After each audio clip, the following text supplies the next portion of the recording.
Voici le 358e épisode des Technos, un épisode un petit peu particulier, on s'est un petit peu organisé à la dernière minute et puis finalement tout est revenu dans l'ordre. Je salue quand même le courage et la détermination de Sébastien qui sort à peine d'une maladie, c'est un truc assez rare, hein, personne n'attrape ça ces temps-ci, plus personne ne fait ça, mon ami, c'est fini. Non, c'est la nouvelle mode. Ouais, de le faire un petit peu. Ça revient à la mode, ça y est. Ouais, ça revient à la mode. C'est un petit retour, ouais, c'est ça. Donc bon, voilà. Merci en tout cas de l'effort parce que je sais que voilà, tu iras te reposer et tout le monde te félicite pour l'effort fait. Merci également à Benoît de ne faire aucun effort pour contrebalancer un peu le truc. Donc merci quand même. J'ai envie de dire. Donc voilà, un bel épisode en perspective, ça je vous le dis. Il y aura un bonus évidemment aussi parce que ces gaillards ont toujours des choses à dire. Ce que je vous propose, c'est d'entamer directement notre abécédaire. Parce que pour ceux qui ne le savent pas, nous organisons nos news, nos informations, par l'alphabet. Et ça commence avec la lettre A, comme il se doit. A comme Arduino. Il y a du neuf, Benoît, côté Arduino, avec un nouveau board. Voilà, le Portenta X8, qui est le petit dernier de la famille, dans la famille Pro. Hein. On sait qu'Arduino a deux gammes de produits. Il y a une gamme de produits qui est plus enseignement, bricoleur, etc. Et une gamme Pro avec laquelle ils visent les entreprises. Et là, on est clairement sur la gamme Pro. Le produit, le board coûte 200 €. Et pour pouvoir réellement l'utiliser, il faut vraiment l'abonnement en cloud Arduino, dont on se rappelle que, par exemple, si on a 50 devices, il est à 300 € par mois. Donc, c'est, je pense, pas le truc bricoleur, mais ce qui est intéressant dans ce board, et c'est pour ça que je voulais en parler, c'est pas juste parce qu'il y a un nouveau board comme n'importe quel fabricant, il y a des mises à jour, mais c'est la première fois qu'ils ont un board dual, c'est-à-dire avec deux cerveaux ou deux logiques d'interaction ensemble, et ça a beaucoup de sens. Donc on a d'un côté une moitié de la machine qui est, je vais dire, un Arduino classique, c'est-à-dire un processeur de type processeur embarqué, un 32 bits, hein, donc un processeur puissant, un processeur ARM puissant, mais sur lequel on va faire tourner EmbedOS, donc l'OS embarqué d'ARM. Je vais revenir sur ce que ça permet de faire dans un instant. Et de l'autre côté, on a un système Linux. Alors, la logique, c'est en fait de pouvoir, sur un seul board, d'avoir des tâches qui vont être différentes, mais très complémentaires.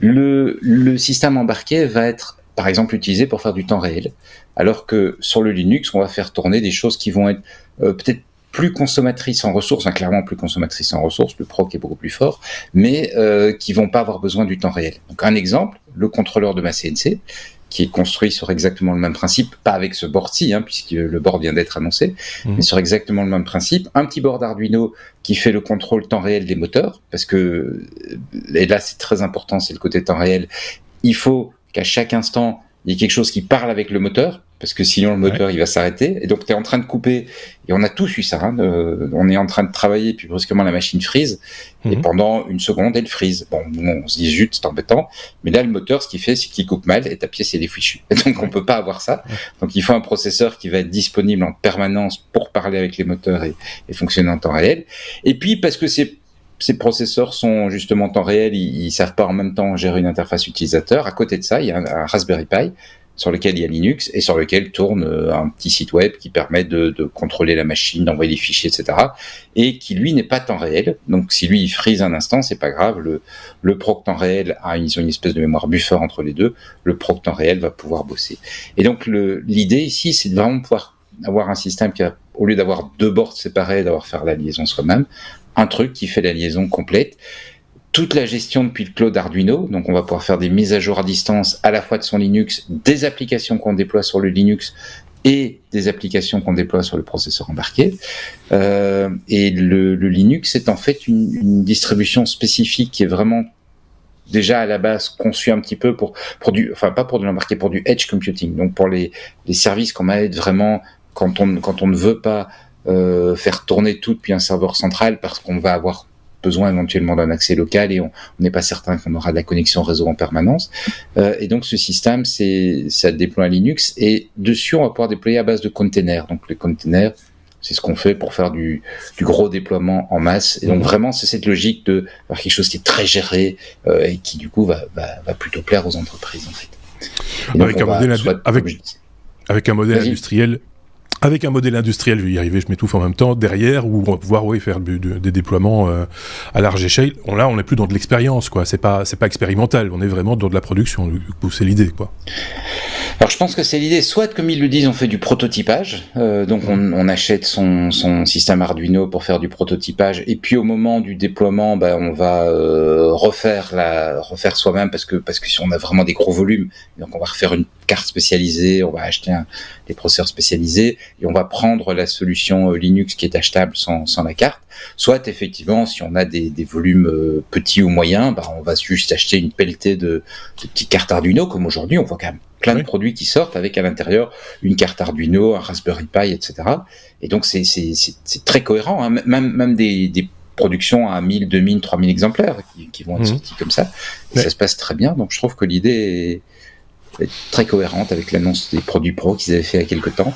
Et ce qui est vraiment intéressant, c'est cette combinaison des deux, où tu vas vraiment pouvoir faire du temps réel, des traitements plus sophistiqués, peut-être faire tourner un réseau neuronal plus sophistiqué que ce que tu ferais sur le terrain. Enfin, il y a plein de... Ou au contraire, décharger ton Linux d'un modèle que tu as formé par ailleurs, et le modèle tournant sur la petite puce spécialisée. Il y a plein d'idées comme ça. Et ils annoncent, mais j'ai lu la doc disponible aujourd'hui de A à Z, enfin en survolant, mais quand même de A à Z, et j'ai pas trouvé la description, mais ils annoncent une gestion de l'énergie, ce qui peut être intéressant aussi, parce que ça pourrait permettre, si le truc a été bien implémenté, et de nouveau, c'est des choses qu'on voit quand des gens mettent un Arduino, un Raspberry Pi à côté, c'est d'avoir le côté Linux qui est lancé uniquement à un certain moment. Donc la puce embarquée consomme peu d'énergie, tu le fais tourner sur une batterie, elle va consommer très peu d'énergie, et à certains moments, quelqu'un arrive et il faut interagir, là, à ce moment-là, on boot le Linux, et on lui propose une interface très conviviale qu'on ne saurait pas proposer avec la petite puce. Donc il y a plein d'applications qui peuvent être sympas. Par exemple, Sébastien, toi tu vois un autre champ d'application possible, ou tu as juste une opinion éclairée Non, je réfléchissais aussi à cette combinaison où souvent on positionnait Arduino versus Raspberry au début en deux concurrents, et de plus en plus on les voit travailler ensemble, je rejoins Benoît en disant que c'est un usage très intelligent des caractéristiques techniques différentes des deux processeurs, et finalement tenir ou les deux cartes et tirer parti du meilleur de ce que chacun des deux peut faire. Donc bravo.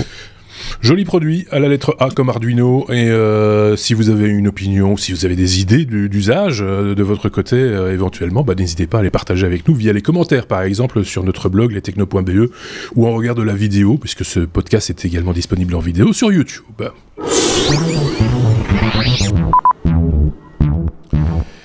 Sébastien, la voix un peu voilée encore, il faut le dire, mais bon, ça va aller. On va parler ça va revenir. On va parler de Cloudflare qui protège quelque part un bon nombre de sites, et on a la mesure maintenant de cette protection quelque part avec l'annonce qui a été faite pas plus tard qu'hier ou aujourd'hui, je pense. Ouais, ils arrêtent pas de sortir des blog posts avec nous avons résisté à une attaque de OTAN, et ces chiffres augmentent de fois en fois. Alors, d'abord, qu'est-ce que c'est Cloudflare? Cloudflare, c'est un Content Delivery Network, c'est un CDN. Donc c'est un cache qui peut se mettre entre vos clients et votre site web. Vous avez un site web, vous appelez Cloudflare, vous mettez Cloudflare entre vous et vos clients. En gros, l'URL de votre site web pointera vers Cloudflare, et c'est Cloudflare qui distribuera votre contenu à vos clients en allant le chercher chez vous s'il l'a pas dans son cache. Et ils font ça à travers un réseau distribué dans le monde. Donc si vous avez un client en Chine et qui tape l'adresse de votre site web, il ira sur le cache le plus proche de Cloudflare en Chine pour aller chercher le contenu. Si on fait la même adresse, si on tape la même adresse ici en Europe, on aura le cache le plus proche de nous de Cloudflare qui répondra à la requête. Donc ça permet de cacher le contenu, de distribuer le contenu. Et quand Cloudflare protège un site qui se fait attaquer, c'est lui qui absorbe le trafic, et donc ils sont bien positionnés pour tirer toute une série de statistiques. Et la statistique de cette semaine, c'est qu'ils ont subi, un de leurs clients a subi, mais donc eux, puisque c'est eux qui servent ce trafic, une attaque de déni de service, une DDoS attaque, je vais aussi expliquer ce que c'est, de 26 millions de requêtes par seconde. Okay. Vous imaginez votre petit WordPress à la maison, il se prend tout d'un coup 26 millions de requêtes par seconde, il est mort, évidemment. Oui, avec Cloudflare, pas nécessairement, parce que c'est leur infrastructure qui est attaquée, c'est plus vous, du coup, et c'est leur cache qui va distribuer ce contenu aux différents attaquants, et en plus ils appliquent plein de méthodes de détection d'attaques DDoS et essayent de les mitiger automatiquement, y compris dans leur plan d'utilisation gratuit. Alors je suis pas payé par Cloudflare, mais il y a d'autres services, et d'ailleurs je vais les citer, qui font la même chose. Fastly, on en avait parlé il y a quelque temps sur le Techno parce qu'il était en panne et du coup la moitié d'internet n'était plus accessible. C'est un service équivalent à Cloudflare. Et puis sans surprise, les GAFAM, Microsoft pour Azure, Google Cloud et Amazon ont chacun leur service de CDN également. Comme ça, j'en ai cité 5. Ça vous laisse du choix. Et en plus, on peut être transparent aussi, c'est que les zones n'hésitent pas à utiliser les autres. Par exemple, je pense qu'Amazon utilise Cloudflare dans certains cas de figure, et ainsi de suite. Donc, il y a pas, il y a pas de. Chacun ses spécificités et ses qualités. Et comme tu le disais, comme c'est entre l'utilisateur et le serveur, si ça tombe en panne, c'est ballot. Mais c'est le problème de ces services-là. Mais ils sont conçus pour être hautement disponibles, et c'est extrêmement rare qu'il y ait des pannes à ce niveau-là. Ils nous donnent quelques données en plus. Ils estiment le botnet qui a servi, parce qu'évidemment c'est pas une machine qui génère 26 millions de requêtes. Non. Comment est-ce que les attaquants font? Ils prennent contrôle de machines, typiquement des devices IoT. On parlait d'Arduino, de Raspberry avant, mais ça peut être des caméras connectées, ça peut être des capteurs de température ou autres qui sont connectés à Internet, qui sont mal protégés. Au fil du temps, ces services sont découverts automatiquement par des robots qui scannent, des scripts qui scannent des plages adresses IP. Et vont installer un petit logiciel sur votre caméra ou sur votre appareil à la maison qui ne fait rien, mais qui reste à l'attente d'une commande qui vient d'un grand maître. Et à un moment, le grand maître dit voilà, maintenant on va attaquer telle cible. Et à peu près en même temps, on a ces milliers de devices contrôlés par un attaquant qui vont envoyer les mêmes requêtes ou des requêtes similaires vers une cible pour faire tomber cette cible. Ça peut être un site d'e-commerce, ça peut être un site gouvernemental pour le rendre inaccessible pendant une période de temps. C'est ça une attaque DDoS. La différence ici, c'est que c'était pas des bots IoT, c'était plutôt des machines traditionnelles, donc des virtual machines. 5067 exactement. 5000 machines donc qui étaient en contrôle par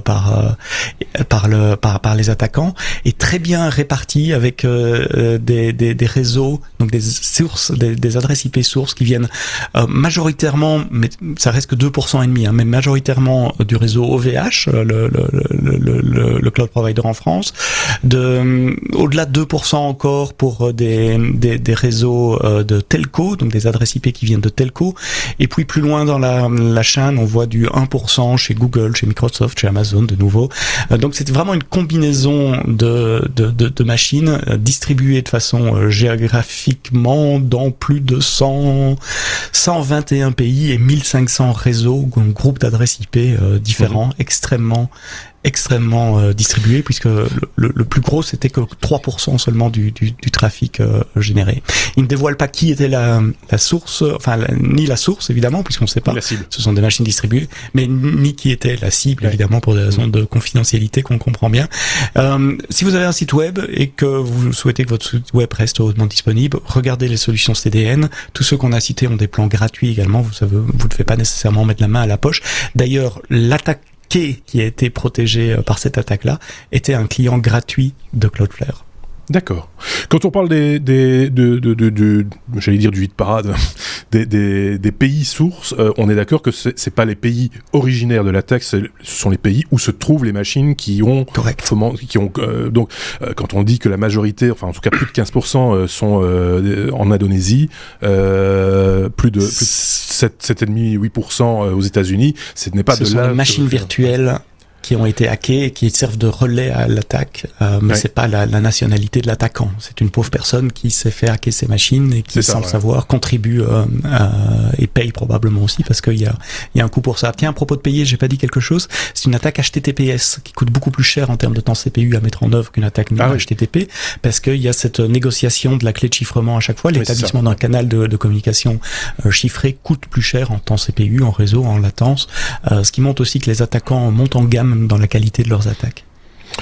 Benoît, un avis sur ces chiffres? Est-ce qu'ils t'étonnent? Est-ce qu'ils t'épatent? Est-ce qu'ils te laissent indifférent? Oui, il m'étonne. Non, tout à fait, il m'étonne, parce que je ne m'attendais pas à des volumes pareils.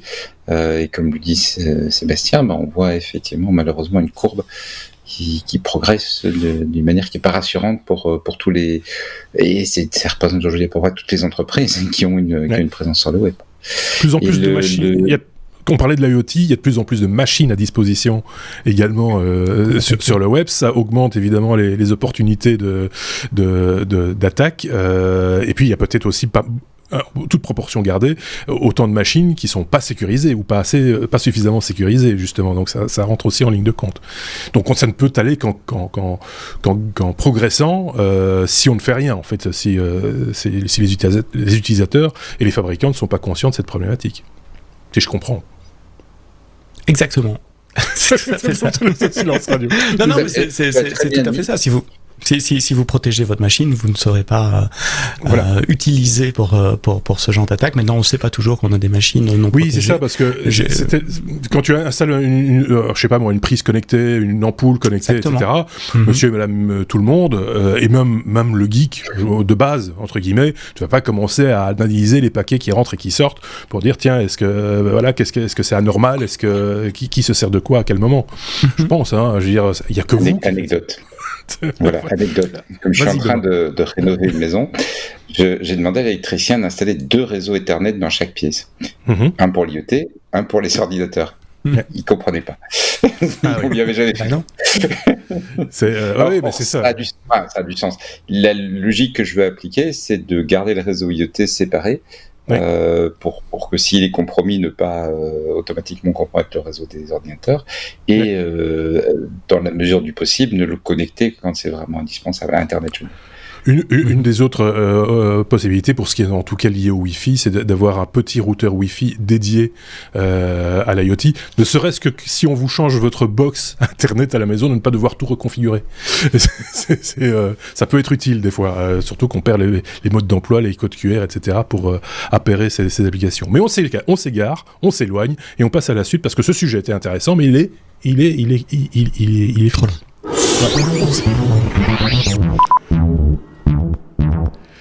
On est à la lettre I comme Internet et Internet explosé, oui, c'est ça. C'est pas complètement faux d'ailleurs. Voilà. Donc ça y est, on enregistre ceci le 16 juin, le lendemain du jour de la libération. Internet Explorer est officiellement mort. Voilà. On attendait ça depuis longtemps. Alors ça fait un moment déjà, sauf si vous n'avez vraiment pas mis à jour votre machine. Alors, oui, j'en connais. Quand vous essayez d'accéder à un site, même en lançant Internet Explorer, il va vous lancer Edge à la place et avec éventuellement un mode de compatibilité, etc. Mais maintenant, officiellement, tout le support s'arrête parce que ça ne change des choses que pour les entreprises qui calquent parfois des plans de mise à jour sur la disponibilité d'un support officiel auprès du fabricant. Ça fait longtemps, je pense que si on a un problème sur Internet Explorer, Microsoft va se contenter d'enregistrer le bug et va pas faire grand-chose, sauf si c'est vraiment un bug de sécurité majeur. Mais voilà, maintenant officiellement c'est fini. 27 ans qu'on souffle. Ceci dit, c'est vrai que on a des vieilles machines, enfin moi j'en connais, qui ont de vieilles machines, genre Windows 7, etc., qui utilisent des applications via Internet Explorer et qui ne fonctionnent correctement que si on les interroge via Internet Explorer. Donc je m'inquiète un petit peu tout d'un coup de certaines choses, ça me vient des choses qui me viennent à l'esprit, mais je pense qu'il y a plein de gens qui utilisent encore aujourd'hui Internet Explorer et qui ne voient pas l'intérêt de changer. Vous me direz, c'est pas le comme. Enfin, normalement, dès le moment où on a changé de machine, à un moment donné, forcément, on est passé à autre chose, de manière automatique. D'ailleurs, c'est ce qui va se passer, pour si je ne dis pas de bêtises, quand vous allez lancer votre Internet Explorer, s'il existe encore, il va se passer un truc qui va appeler à mettre à jour vers Edge, si je ne me trompe pas. Non, mais il lance automatiquement Edge, normalement. Normalement, il lance Edge, ok. Il lance Edge automatiquement, éventuellement en mode compatibilité Internet Explorer. Oui, anecdote. Oui, dans ma société, dans ma société, ils ont configuré les réseaux de façon très très intelligente en se disant, après tout, un petit peu ce que tu évoquais, Marc, on a tellement d'applications qui ont été écrites pour ce merveilleux Internet Explorer, il faut quand un de nos sites internes, un site sur notre Internet qui s'ouvre en mode compatibilité Internet Explorer. Sauf que nous, on développe les nouvelles applications depuis longtemps maintenant sans supporter Internet Explorer. Oui. Et donc, on a cette situation assez cocasse que nos utilisateurs extérieurs n'ont aucun problème pour utiliser nos applications parce qu'elles démarrent correctement, même depuis Edge, elles démarrent correctement dans Edge, etc. depuis un moment maintenant, j'essaie de faire comprendre à mes collègues du réseau qu'ils doivent changer leur configuration pour permettre à nos nouvelles applications de pouvoir démarrer avec Edge. Ouais. Et en attendant, on pensait à tout le monde d'utiliser Firefox ou Chrome. Comme quoi, hein.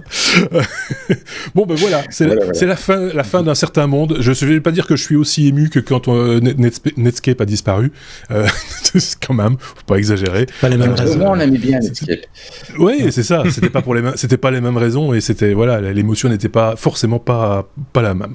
Voilà, c'était vraiment une brève. Hein. Il fallait juste l'évoquer, en parler et puis voilà.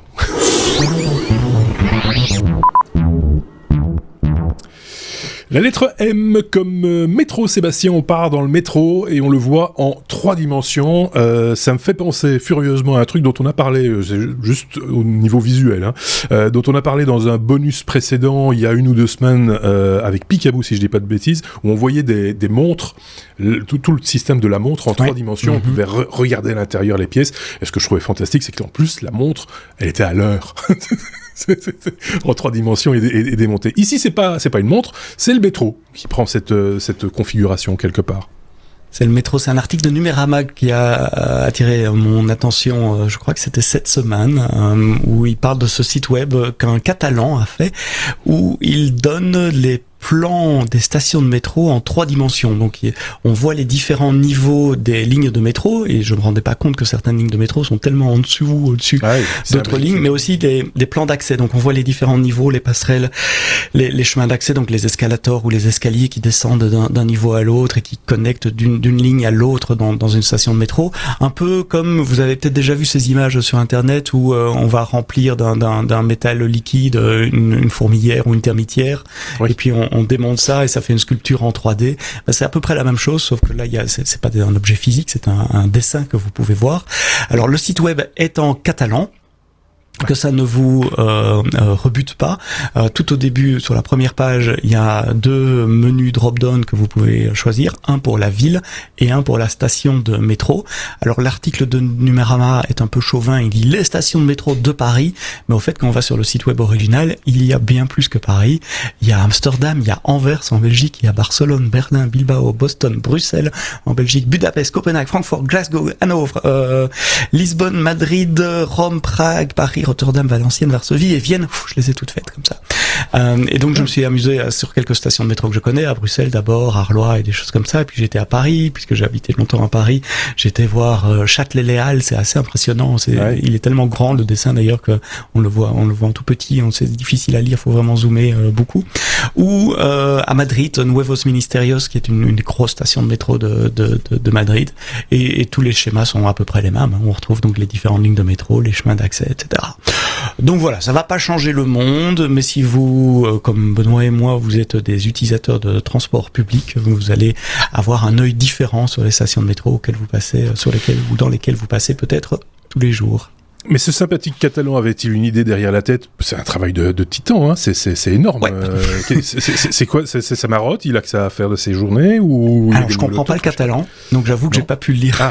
il y a plein d'explications pour chaque station de métro. En plus, il y a des explications. Il y a au moins 4-5 paragraphes de texte par station de métro. Ce site web est incroyable. C'est juste dommage qu'il l'ait fait en catalan. D'ailleurs, il a un nom de domaine .cat. Donc, à ce point-là, c'est plus un choix. C'est une idéologie de l'avoir fait en catalan. Voilà, à respecter. Il a peut-être fait pour la promotion du catalan. En fait, on s'est tous fait avoir. Il aurait pu faire toute autre chose, des montres. Mais ça marche mieux avec le métro et ça touche tout le monde. C'est marrant. C'est pas super compliqué à comprendre non plus. Non, espagnol et français, les deux ensemble, on arrive à comprendre globalement. On comprend ça. Et votre Google Translate vous propose d'installer l'extension catalan.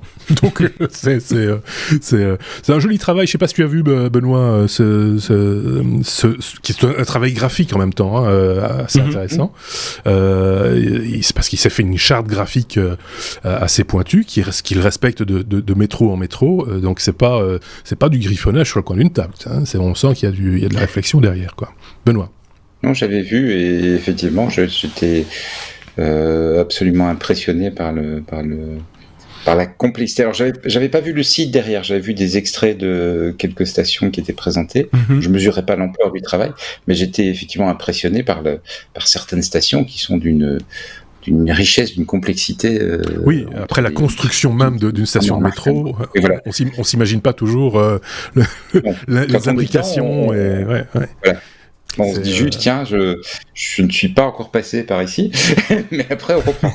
Et les différents étages d'une station de métro, rien que pour ça déjà, que vous soyez juste intéressé ou passionné, ou voire même étudiant en architecture, ou ingénieur, etc., ou graphiste, je pense que ça va, ou catalan. Je pense que tout ça va vous intéresser au premier chef. Ça intéresse, oui, en gros, ça intéresse tout le monde, sauf les automobilistes qui, eux, s'en foutent. Parce que ils prennent jamais le métro, voilà, ou les hommes politiques, ou les gens qui prennent pas le métro, quoi, ça les intéresse pas. Nous, ça nous intéressait, et on vous le dit. Donc, comme pour toutes les news dont on parle toujours chez les technos, on vous met les liens, évidemment, sur notre blog, lestechno.be, mais également en description de chaque épisode de podcast ou de chaque vidéo, puisque vous le savez, nous sommes filmés en ce moment. Souriez à la caméra et passons à la lettre suivante. À la lettre S comme Saab, S-A-A-B, les plus anciens d'entre nous, mais il ne faut pas être trop ancien non plus, se souviennent de la marque automobile Saab, qui, avant d'être une marque automobile, est un constructeur d'avions. Benoît, et tu voulais nous parler de Saab? Exactement. C'est un constructeur d'avions de combat essentiellement, le Gripen, qui est leur chasseur de combat, si tu veux, comme tu as les Rafales en France. Concurrent du F-35 américain, voilà. Ouais, c'est ça. Ouais. Tout à fait. Et donc, ce qui m'a... C'est un article assez long que je référence, qui parle de plein de choses concernant l'avion, mais ce qui m'a vraiment interpellé, c'est la démarche pour le logiciel. C'est-à-dire qu'ils ont on comprend bien que dans un avion moderne, il y a pas mal de logiciels. Ça fait longtemps que le pilote, quand il tire le manche, ça ne tire plus par des câbles les différents ailerons, etc. Mais c'est en fait un joystick, comme un jeu vidéo, quoi. Et puis derrière, on va retomber sur de l'Arduino. Et puis derrière, il y a un processeur embarqué qui traduit ça en voilà, il va falloir agir sur tel contrôle.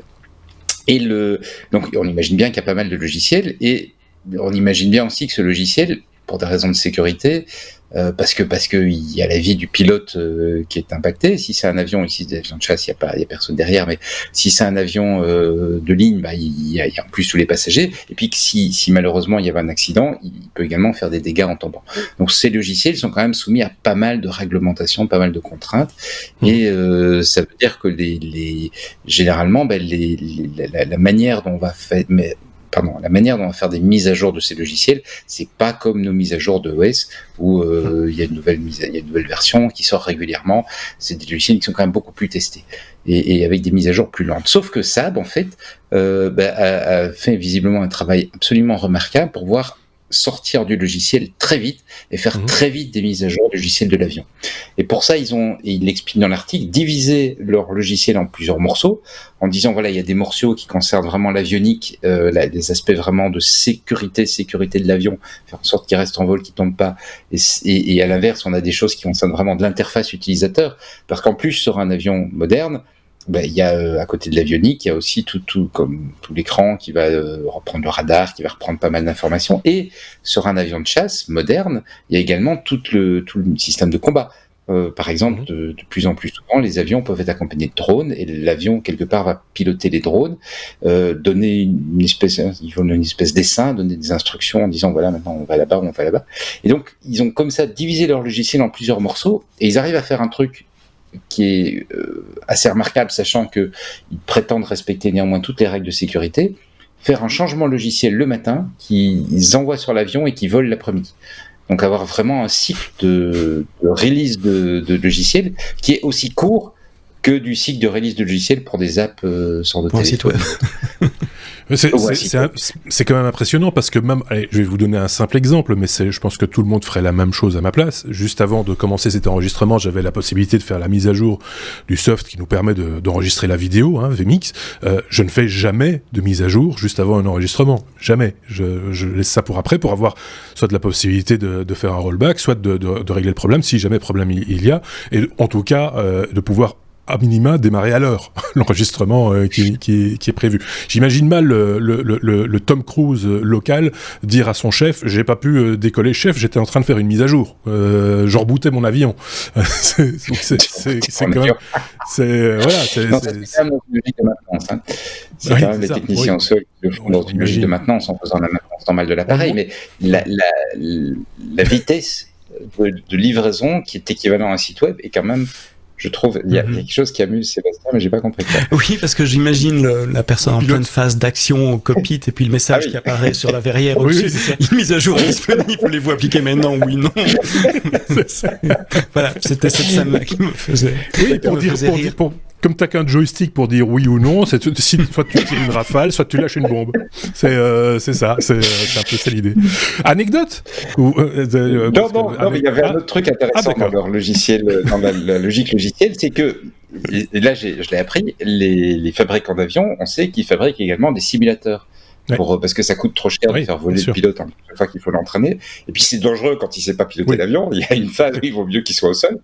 Et donc, ils fabriquent des simulateurs. Et je l'ai appris, les logiciels des simulateurs sont développés indépendamement, normalement, du logiciel de l'avion. Et pas là. Donc, avec la même logique modulaire, ce qu'ils ont fait, c'est qu'ils ont pu dire, voilà, les pièces qui contrôlent l'avionique, on va remplacer par du logiciel qui va contrôler les vérins qui font bouger le simulateur.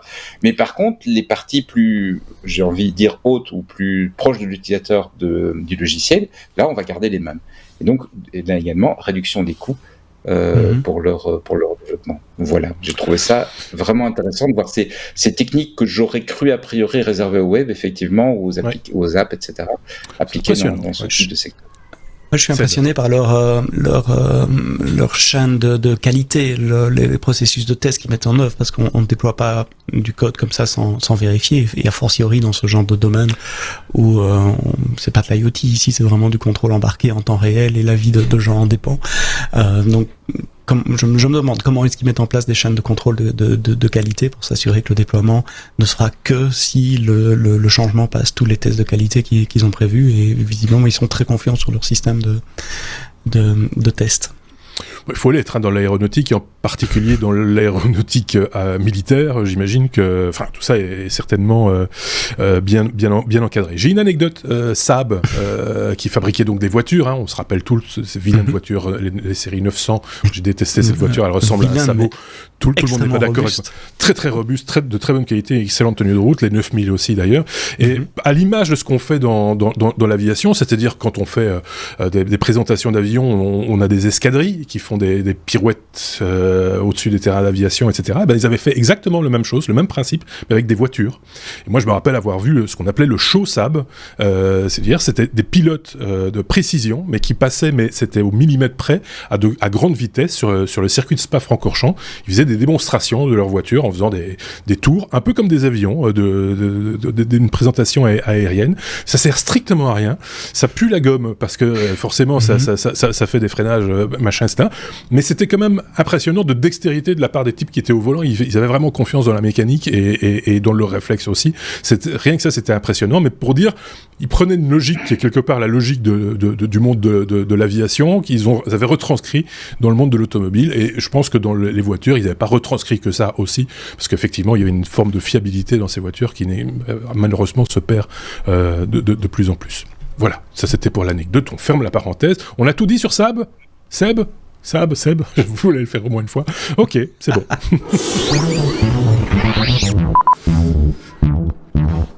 S comme silicone. On va parler des poitrines. Non, c'est pas cette silicone-là. Pardon. On va parler de tout autre silicone. On va parler de CPU ARM, parce qu'on dit ARM. On m'a repris en off. On dit plus ARM, Marc. Ok, boomer, on dit ARM maintenant, ok, d'accord, alors je dis ARM. Ils sont vulnérables malgré tout, ces processeurs.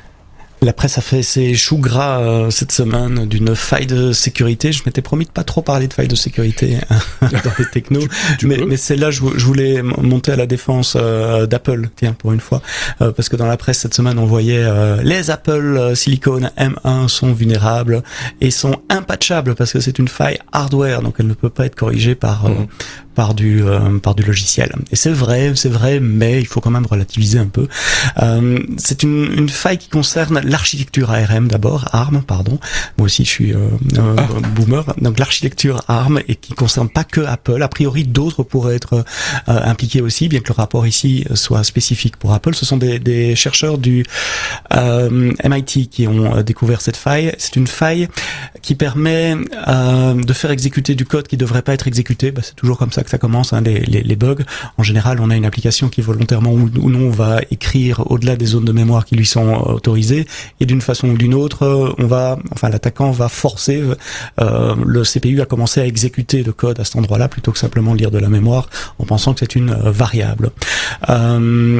Pour ce faire, il y a des protections au niveau de l'exécution du code, il y a des protections au niveau du système d'exploitation, et maintenant il y a des protections, et ça je le savais pas, au niveau du matériel également, puisque pour pouvoir référencer une adresse en mémoire, on appelle ça un pointeur, et dans l'architecture ARM, il y a des pointeurs signés, donc des pointeurs qui peuvent être suivis par le processeur, donc il peut aller exécuter le code à l'adresse qu'on lui donne, que si le binaire qu'il exécute est correctement signé, n'a pas été modifié en tout cas depuis la version originale du logiciel, ce qui permet de donner une dernière ligne de défense. Si jamais l'application est mal codée, qu'il y a un bug dans l'application, que l'OS a laissé passer le truc, il y a encore une troisième ligne de défense au niveau du CPU qui permet d'empêcher d'aller exécuter du code arbitraire.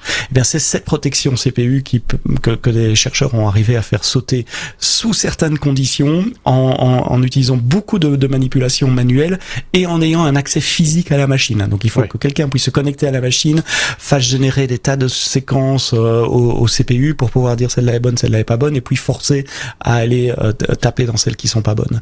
Donc oui, c'est une faille de sécurité. Oui, elle affecte les M1, les M1 Pro, probablement les M2 aussi n'ont pas encore été testés, mais comme c'est une faille d'architecture ARM, il est très probable que les M2 soient sensibles à cela aussi. Mais pour pouvoir l'exploiter, je crois qu'on peut encore dormir sur nos deux oreilles. C'est plus du niveau du proof of concept, de montrer que c'est possible. D'ailleurs, Apple a remercié les chercheurs, la communauté ARM également aussi. Ils vont travailler ensemble sur un fixe pour les prochaines générations. Mais voilà, si vous avez un tout nouveau laptop Mac M1 ou M1 Pro sur votre bureau là, en nous écoutant, ou juste derrière vous, vous inquiétez pas. Il faut qu'on ait accès physiquement à votre machine et qu'on puisse la bidouiller pendant plusieurs heures avant de pouvoir éventuellement exploiter cette faille-là. Donc c'était intéressant sur le concept théorique et sur le plan de la démonstration. C'est pas une attaque qui nous met nous à risque en tout cas. C'est ça qui a touché le commun des mortels des demain. C'est un petit peu ce qu'on avait pu tirer comme conclusion aussi des failles un peu du même ordre. Je parle de failles de Meltdown et de Spectre et Meltdown. Spectre aussi, je me souviens bien. Ouais, c'est ça. Ouais, c'est le même genre. Sur Intel, c'est un peu la même philosophie de découverte. J'ai envie de dire de failles qui ça peut. Là, par contre, ça pouvait plutôt poser des problèmes sur des serveurs, en l'occurrence, puisque je pense que c'était dans certaines conditions que cette faille s'exprimait. Oui, sur ces deux-là, il fallait pas d'accès physique. On pouvait les déclencher juste avec du code, ce qui est un peu plus critique. Ici, il faut en plus un accès physique à la machine. Il faut pouvoir brancher un appareil par le port USB. Mais pour monsieur, madame, tout le monde, il n'y avait pas péril en la demeure pour l'occasion. Benoît, un avis, une opinion là-dessus, sur cette annonce? Moi, je suis pas d'accord avec Seb. Le danger est important. Regardez, on a été hacké, on nous a enlevé un L dans le titre. C'est vrai? Ah, voilà. Le vol du L. Le danger est énorme. Le danger est colossal. Non, on est vulnérable. Voilà.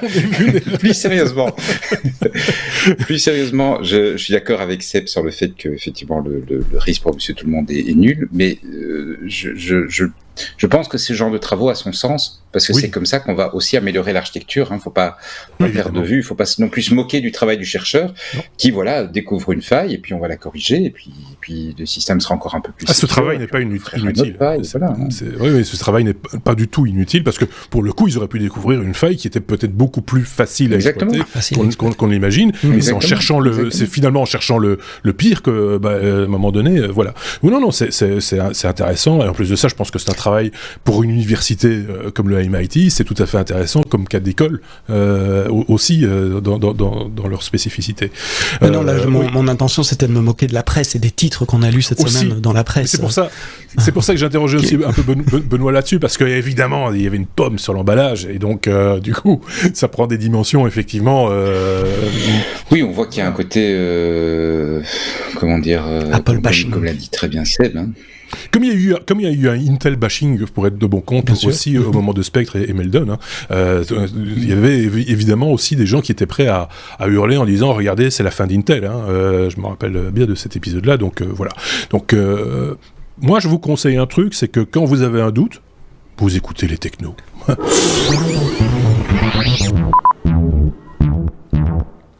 TRNG, je ne sais pas à quoi correspond cet acronyme, et on va le savoir d'ici très peu de temps d'ailleurs, grâce à Benoît.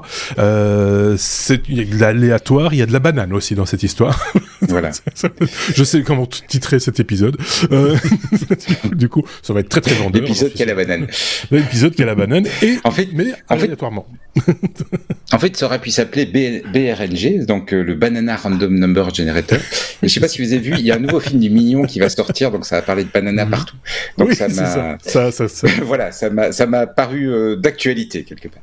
Donc qu'est-ce que c'est qu'un True Random Number Generator ? C'est un générateur de nombres aléatoires, mais qui sont vraiment aléatoires. Parce que la plupart du temps, les nombres aléatoires, c'est déterministe. Même si on n'a parfois pas l'impression parce que les bugs changent, c'est déterministe. C'est-à-dire que si on lui demande de faire un programme, il va refaire le même programme. Et donc, c'est assez compliqué dans un système déterministe de générer des nombres aléatoires, puisque c'est un peu l'opposé. Un nombre aléatoire, c'est un nombre au hasard. Et donc, forcément, dans un système déterministe, c'est un peu compliqué. Donc, la plupart du temps, quand un ordinateur génère des nombres aléatoires pour un jeu, par exemple, si on est en train de, on a un jeu et puis il y a un lancer de dés, le nombre n'est pas vraiment aléatoire. L'ordinateur triche et simule des nombres aléatoires. Et ça se passe très bien pour un jeu. Mais il y a certains cas, certaines fonctions où le fait d'avoir un nombre vraiment aléatoire est important. Et ça va par exemple être le cas pour tout ce qui va être la cryptographie, où là, le fait d'avoir un nombre pseudo-aléatoire, ça peut donner des portes d'attaque. Et si on a un nombre qui est vraiment aléatoire, on élimine cette porte d'attaque.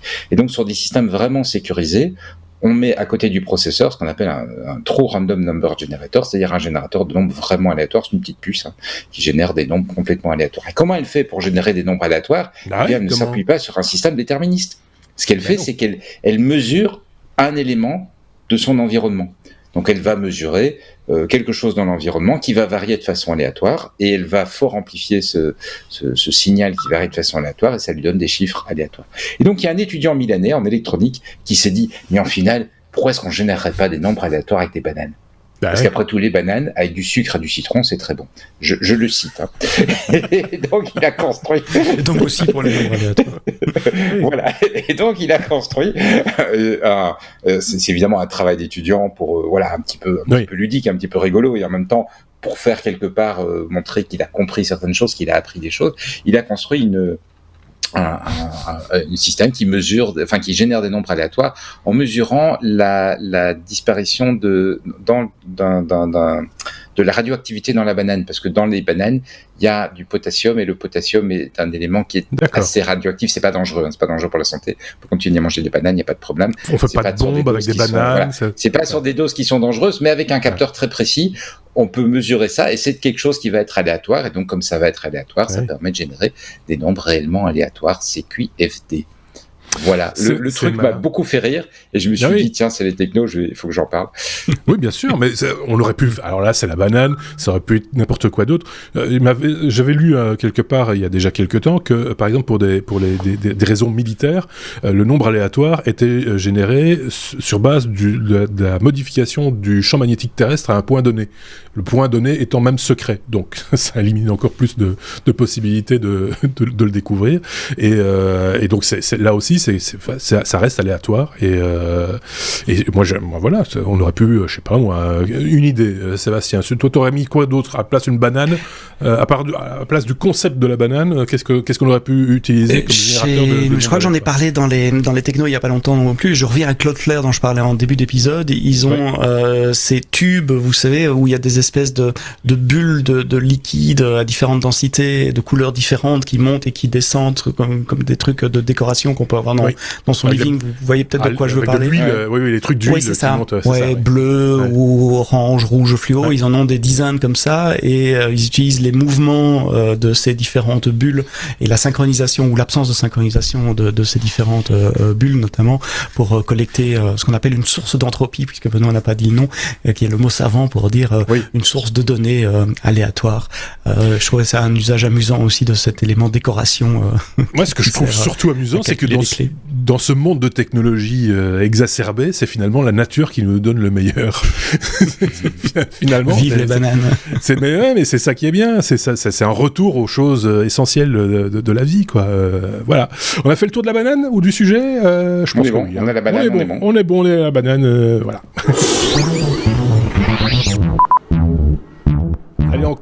Allez, encore un terme savant à la lettre W comme WebAuthn, dit-on. Sébastien, on va parler d'authentification. Et surtout de mots de passe. Et d'ailleurs, si vous demandez pourquoi des nombres aléatoires, c'est important dans la cryptographie, retournez à nos épisodes hors-série de l'été passé. Il y avait une petite série de hors-série, qui expliquait la crypto et j'expliquais pourquoi il fallait des nombres aléatoires. Notamment, ça sert de base à la génération de clés publiques et de clés secrètes. Et c'est tout à fait lié à ce dont je vais parler maintenant, puisque vous l'avez peut-être vu dans la presse au mois de mai. C'est pas vraiment récent, il y a quelques semaines déjà. Il y avait plusieurs annonces que Google, Microsoft et Apple allaient se mettre ensemble pour arrêter une fois pour toutes cette folie qu'est les mots de passe et d'éradiquer les mots de passe d'Internet, puisque 81%, je crois, des attaques qui sont faites sont simplement faites par un vol de mot de passe, intentionnel ou pas. Enfin, vous le donnez, vous divulguez votre mot de passe.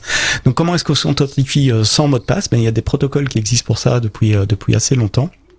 Deux essentiellement, c'est TAP et WebAuthn qui sont ensemble reliés sous une umbrella, comme on dit en franglais, un parasol qu'on appelle l'alliance FIDO.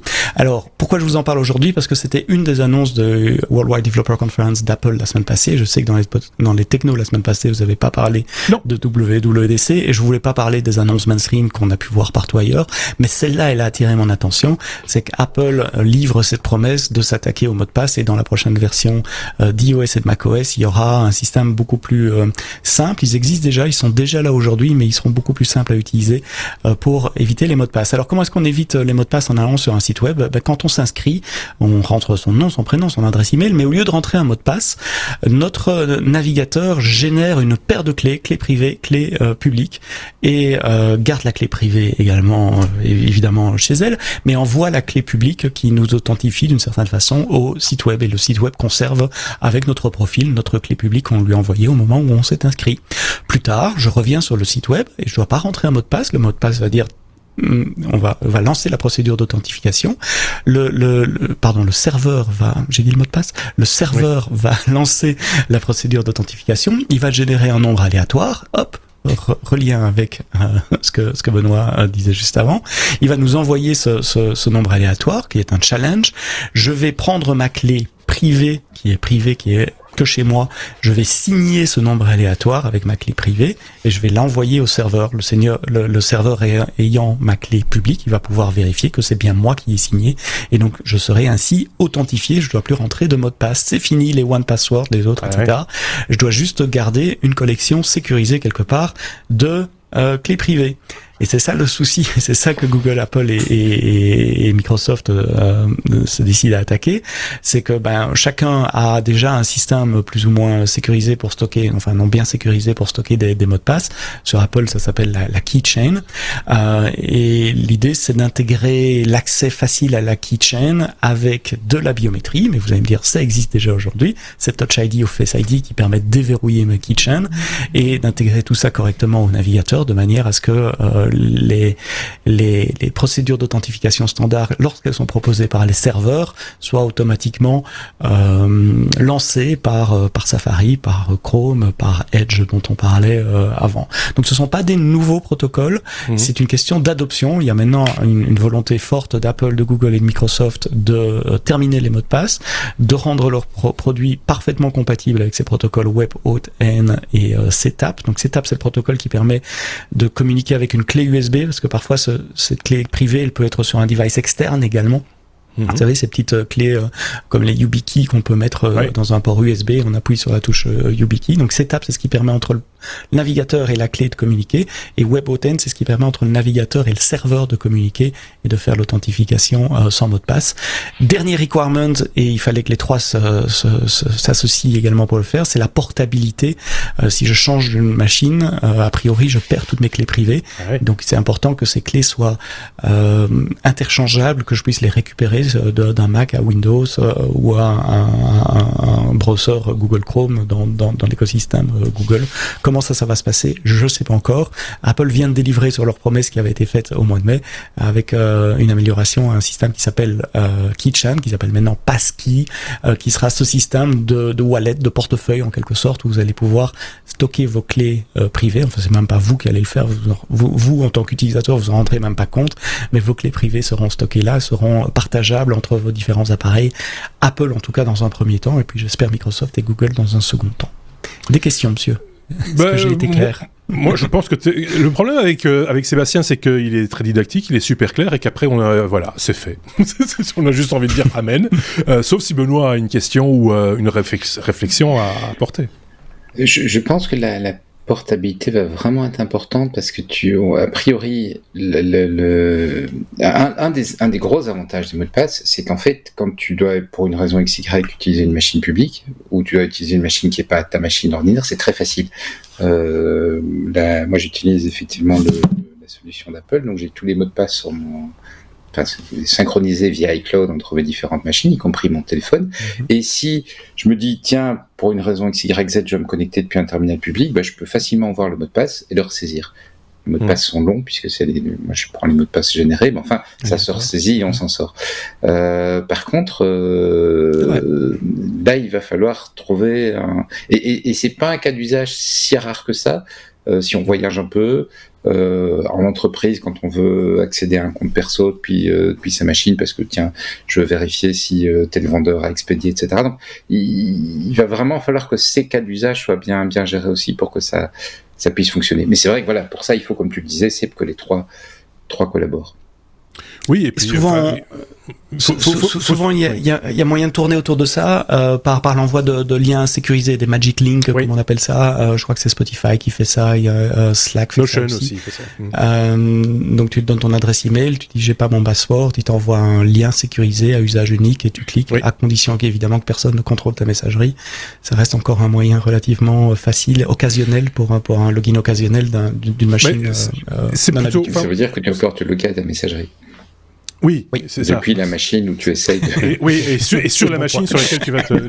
Oui, mais en même temps, ça correspond à une certaine logique, dans le sens où, de toute façon, pour retrouver ton mot de passe, si tu l'as perdu, tu vas de toute façon utiliser ta messagerie.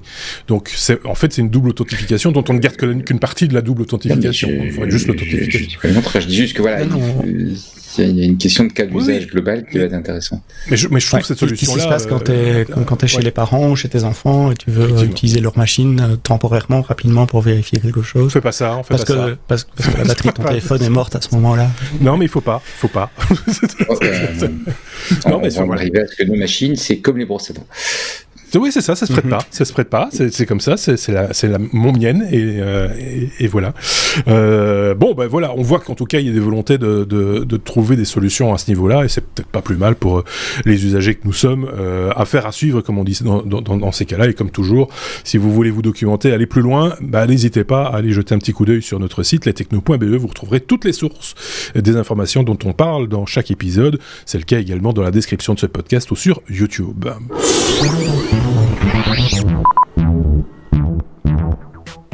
Voilà qui conclut cet épisode 358, bien nourri, bien dense. Finalement, ça va, Seb. Ça va, j'ai tenu. Mais je trouve que faire un épisode, je le conseille à tous ceux qui sont un petit peu souffrants. Venez, ça soigne parce que ta voix est plus claire, ton débit est plus rapide, etc. Je trouve que tu as beaucoup évolué en seulement 53 minutes et 40 secondes. C'est juste parfait. Donc voilà. Fin de cet épisode, évidemment, il y a un bonus qui arrive. Il est peut-être déjà là, ceci dit. Donc n'hésitez pas à aller le consommer dès que vous avez la possibilité de le faire. Il ne fera que 15 minutes, donc on va pas prendre beaucoup de votre temps. Mais par contre, il y aura des choses choses intéressantes à entendre aussi. Merci beaucoup Benoît, et merci beaucoup Sébastien. On se dit à très bientôt, prenez soin de vous, et des autres également par la même occasion, c'est bien aussi.